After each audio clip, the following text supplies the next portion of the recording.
এক সিরিয়ালে যদি একাধিক বেস থাকে, মাঝখানে যদি কোনো ফাঁকা না থাকে ইঞ্জিনিয়ারিং প্ল্যানের মধ্যে 3 ইঞ্চি 4 ইঞ্চি, তাহলে আপনারা আমাদের মতো ককশিট ব্যবহার করতে পারেন। কারণ বেস আলাদা করতে হবে, কখনো জোড়া দেওয়া যাবে না, একসাথে একটার সাথে একটা লাগিয়ে দেওয়া যাবে না, কম্বাইন্ড পুটিং করা যাবে না।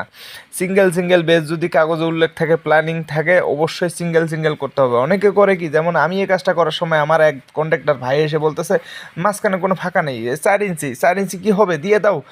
কিন্তু ভাই এখানে 4টা বেস যদি দিয়ে দেই তাহলে এটা হলো না, এটা লোড ক্যালকুলেশনের ব্যাপার আছে। সেজন্য সবাইকে বলবো, আপনারা যদি এক সিরিয়ালে এরকম কয়েকটা বেস থাকে কখনোই লাগিয়ে দিবেন না ভাই। আমাদের মতো ককশিট ব্যবহার করে বেসগুলোকে আলাদা আলাদা করে দিবেন।